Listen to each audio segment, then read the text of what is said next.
안녕하세요. 정년 목사입니다. 10월 10일 말씀 묵상 함께 하겠습니다.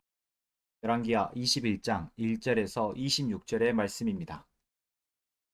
히스기야 왕이 죽고 그의 아들 므낫세가 왕이 됩니다. 므낫세가 왕이 되었을 때의 나이는 12살입니다. 히스기야 왕이 죽고 나서 왕이 되었다라고 하기에는 므낫세의 나이가 너무 어립니다.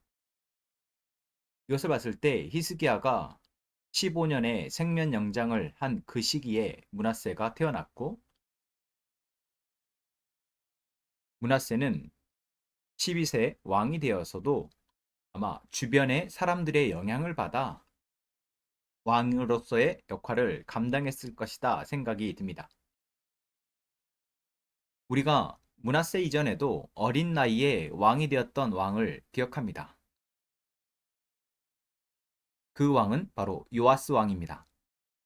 그 왕은 어린 나이에 왕이 되었지만 주변에 좋은 어른들, 하나님을 경외하고 하나님의 말씀대로 삶을 살아가려 했던 어른들이 있었기에 요아스 왕은 훌륭한 왕으로서 평가받습니다. 하지만 므낫세는 그렇지 못합니다.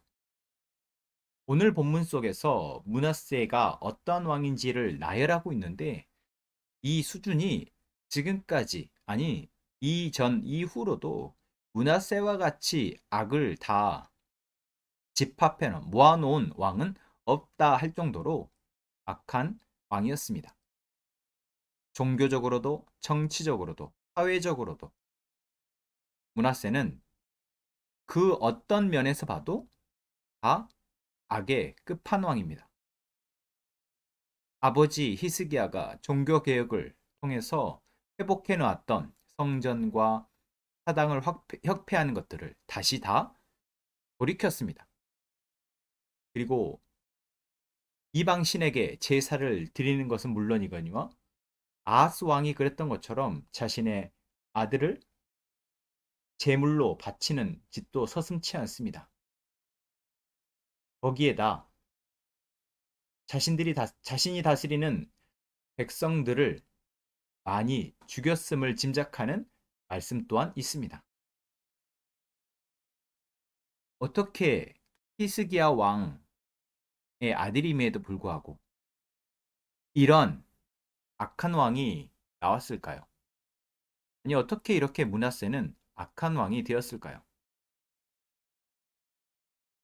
여러 가지 우리가 짐작할 수는 있지만 성경은 왜 므낫세가 악한 길로 들어섰는지는 기록하고 있지 않습니다.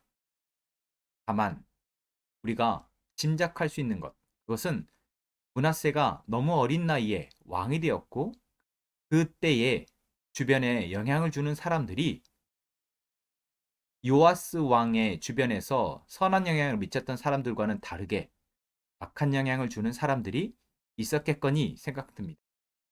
또한 히스기야 왕 때부터 아시리아에게 위협을 받던 그 정치적 군사적 상황이 이 므낫세 왕 때 므낫세가 즉위하고 아직 므낫세가 어린 나이여서 왕으로서의 역할을 잘 감당하지 못할 그때도 계속 이어졌다라는 걸 생각해 보면 므낫세가 안전을 위해서 이방 나라들을 의존하고 그 나라들의 신들을 맞아들이는 것을 허용했을 것이다 짐작하게 됩니다. 이유는 우리는 짐작만 할 뿐이지만 결국 인간이 하나님의 길이 아닌 악한 길로 가는 것은 대동소이합니다. 주변에 선한 영향력을 주는 사람을 만나지 못했다라는 것. 자기가 처한 상황 속에서 결국 하나님을 의지하는 것이 아니라 자기가 의지하기 쉬운 사람이나 어떠한 대상을 의지하게 되는 것. 므낫세는 결국 그러한 시절을 보내다 결국 유다 가운데서 가장 악한 왕이라는 불명예를 쓰게 된 것이지 않을까 싶습니다. 므낫세 이 왕이 빨리라도 왕에서 내려왔으면 좋겠지만 므낫세는 유다의 왕 중에 가장 오랜 통치를 55년을 통치합니다. 우리가 이 므낫세의 이야기를 보면서 악한 사람이 오래 자신의 영향력을 미치게 되면 그 나라가 얼마나 끔찍한지를 보게 됩니다. 단순히 어느 한 영역만이 아니라 나라의 기틀을 세울 수 있는 모든 영역에서 므낫세는 다 악한 영향력을 미쳤기에 유다는 급속도로 무너져 내리게 됩니다. 하나님께서는 이 므낫세의 악함을 보시고 말씀하십니다. 유다의 므낫세 왕이 이러한 역겨운 풍속을 따라 그 옛날 아모리 사람이 한 것보다 더 악한 일을 하고 우상을 만들어 유다로 하여금 죄를 짓도록 잘못 인도하였으므로 주 이스라엘의 하나님이 말한다. 내가 예루살렘과 유다에 재앙을 보내겠다. 13절 말씀에서도 내가 사마리아를 잰 줄과 아합궁을 달아본 추를 사용하여 예루살렘을 심판하겠다. 사람이 접시를 닦아 얹어 놓은 것처럼 내가 예루살렘을 말끔히 닦아내겠다. 이 말씀은 무엇입니까? 북이스라엘이 결국 하나님이 보시기에 너무 악하여서 멸망하게 하나님께서 허용하신 것처럼 남유다도 이제 하나님이 북이스라엘과 같이 심판하시겠다 말씀하신 것입니다. 우리가 어제 말씀에서 히스기야가 바벨론의 사신에게 자신의 왕궁을 다 보여주며 자신의 의를 드러냈기 때문에 결국 하나님이 그 대가를 치르게 하겠다 말씀하셨던 것처럼 오늘 하나님은 그 아들인 므낫세가 행한 악 때문에 결국 하나님의 심판을 결정하였음을 보게 됩니다. 한 사람이 죄를 지을 수 있습니다. 잘못 행할 수도 있습니다. 연약하기 때문에 우리는 그러기가 쉬운 존재이기 때문에 그럴 수 있습니다. 하지만 그것이 지속되어지고 시간이 계속해서 쌓이게 되면 그것은 결국 한 가정을 파멸에 이르게 하고 한 사회를, 한 나라를, 한 민족을 결국 파멸에 이르게 하는 중요한 역할을 한다라는 것을 우리는 말씀을 통해서 계속 봅니다. 오늘 우리는 어떠한 선택을 합니까? 우리가 처한 환경, 그 문제들이 우리에게는 어떻게 보여집니까? 그 문제들 때문에 우리는 무엇을 의지하고 무엇을 쫓고 있습니까?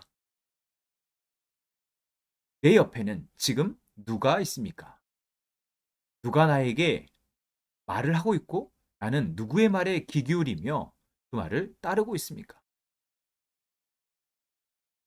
우리가 이것을 지금 돌아보지 않는다면 우리는 므낫세와 같이 점점 우리가 처한 환경 핑계를 대고 내 상황에 대한 핑계를 대며 내 형편과 처지에 대한 핑계를 대며 하나님에게서 멀어져서 악한 길로 가게 될 수도 있습니다.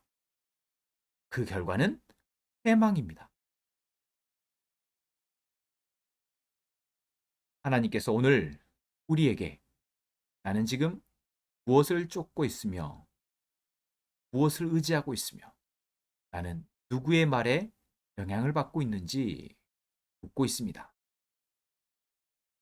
오늘 정직하게 그 물음에 답을 하며 하나님이 우리를 인도하시는 그 인도하심에 우리가 반응하여 하나님을 택하는 하나님의 길을 택하는 저희가 되기를 소망합니다. 기도하겠습니다. 하나님, 오늘도 우리를 사랑하시는 하나님의 사랑을 의지하여 기도합니다. 우리가 상황에 핑계대지 않게 하시고 내 처지에 핑계대지 않게 하시고 오직 하나님을 의뢰하고 하나님을 쫓는 저희가 되게 하여 주옵소서. 우리 옆에 어떠한 사람들을 우리가 두고 있으며 그들의 말에 우리가 어떻게 반응하고 있는지 보게 하시고 정말 선한 길로 인도하는 사람, 선한 길을 함께 가는 사람들과 함께하는 저희가 되게 하여 주옵소서. 오늘 하루가 우리에게 그러한 점검의 하루가 되게 하시며 또한 그 길을 가는 믿음의 하루가 되게 하여 주옵소서. 예수님의 이름으로 기도합니다.